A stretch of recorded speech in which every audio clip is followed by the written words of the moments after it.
Happy parade!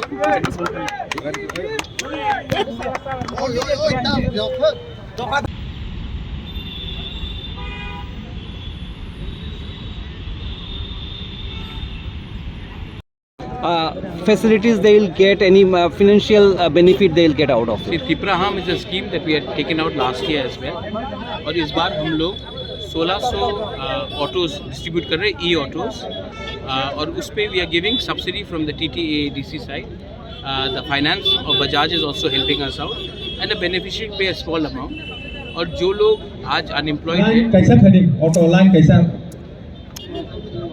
जो लोग आज अनएम्प्लॉयड हैं उन लोगों को भी एक एंटरप्रेन्योरशिप के लिए, उनका एक भविष्य के लिए कि उनका इनकम भी बढ़ जाए, इसके लिए हमने ये स्टार्ट किया है. सेकेंड इंपॉर्टेंट चीज़ है कि दीज आर ई ऑटोज़, तो इसमें आपको पेट्रोल या डीजल का खर्चा नहीं होगा और ये चार्जेबल है, रिचार्जेबल है. तो हमने हर घर में भी उनका ऑटो चार्जिंग यूनिट लगाया है. उसके बाद मैं क्या सोचता हूँ कि आने वाले दिन में स्पेशली आप फार्मर्स, किसान जो है, जो गांव से अपना सब्ज़ी भी लेकर आता है, जो अपना प्रोड्यूस लेकर आता है, शाम तक क्या होता है कि उनके पास अगर सेल अच्छा नहीं हुआ तो वो डिस्ट्रेस में सब चीज़ बेच देते हैं.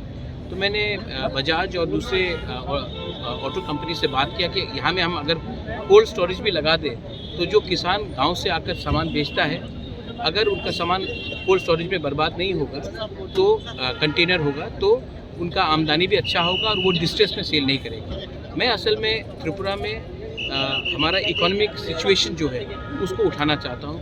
जब त्रिपुरा में इकोनॉमिक सिचुएशन उठेगा, हमारा आर्थिक सिचुएशन उठेगा, तभी हम ध्यान ज़्यादा यूथ में देंगे, एक अच्छे कल में देंगे, ना कि पूरा दिन हम पॉलिटिक्स करें. सिर्फ पॉलिटिक्स, राजनीति करने से हमारा भविष्य हमेशा उठता नहीं है. अगर इकोनॉमिकली हमारे लोग उठेंगे तो ही हमारा कल अच्छा होगा. तो मैं इसके लिए हमने ये स्कीम निकाला था. 1600 ऑटोज़ दे रहे हैं. और उसके बाद मेरा दिल में एक बात है कि जो टूरिज़्म भी करते हैं, जो टूरिस्ट ऑपरेटर्स भी, जिनको पैसेंजर व्हीकल्स भी, उनको भी हमें ऐसा रकम से हेल्प करना चाहिए कि हमारा एक आर्थिक सिचुएशन भी डिपेंडेंट ना रहे कि क्या हो रहा है पड़ोसी देश में, और हम खुद सेल्फ सस्टेनेबल. महाराज, एडीसी इलेक्शन में क्या त्रिपुरा में अकेला लड़ेगा? क्योंकि सीएम बोल रहा है कि वो बीजेपी अकेले ही लड़ेगा 28 में. आप लोग अकेले लड़ेंगे क्या? तो देखिए, बोल सकते हैं ठीक, ये चीफ मिनिस्टर ने बोला है. चीफ मिनिस्टर का भी एक अपना पार्टी है, उनको भी अपने पार्टी में लोगों को एक रखना है. तो मैं उनका सिचुएशन को समझ सकता हूँ, उनका स्टेटमेंट को समझ सकता हूँ.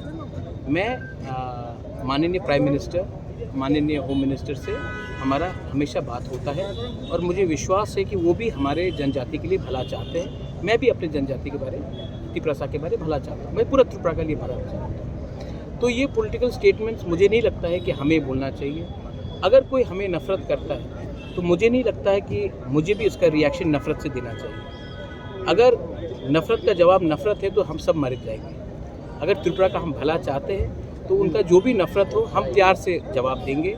और अंत में आप 28 सीट लड़ो या 10 सीट लड़ो या 15 सीट लड़ो या 1 सीट लड़ो, इसका जो फाइनल डिसीजन है वो ना मैं दे सकता हूँ, ना सीएम दे सकता है. वो पब्लिक देगी, जनता देगी. और मैं जानता हूँ कि जनता हमें प्यार करती है और मैं भी अपने लोगों से दिल से प्यार करता हूँ. और ये ओपन है, आप भी जानते हैं कि अगर इलेक्शन होगा तो उसका क्या नतीजा निकलेगा, वो उसमें हम सब जानते क्या होगा. इसमें मैं नेगेटिव बात नहीं करना चाहता. सर, कल शाबरूम पे एक्स एमपी जो है रेवती बाबू ने एक स्टेटमेंट दिया है. वो हमेशा ही स्टेटमेंट दे रहे हैं एडीसी में ऑडिट करा के छोड़ेंगे, और कल भी बोला एडीसी में ऑडिट करा के छोड़ेंगे और आपको जेल भेजने के बारे में भी वो बोल रहे थे. इस स्टेटमेंट पे बारे में क्या? जेल में तो महात्मा गांधी भी गए, नेहरू भी गए, श्यामा प्रसाद मुखर्जी भी गए. जो बोलते हैं जेल में डालेंगे वो अपना नेगेटिविटी दिखाते हैं. मुझे कोई फ़र्क नहीं पड़ता. और जिस व्यक्ति का आपने नाम लिया है वो व्यक्ति इम्पोर्टेंट नहीं है.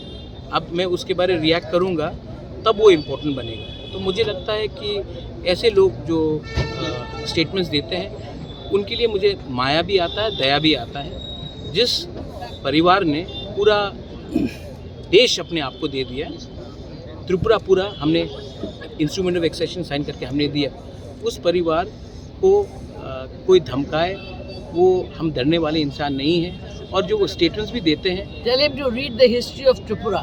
No, no. He doesn't even know that. it's okay, man. He does not know, and it is not my job to teach him. He will understand when the people give him a response.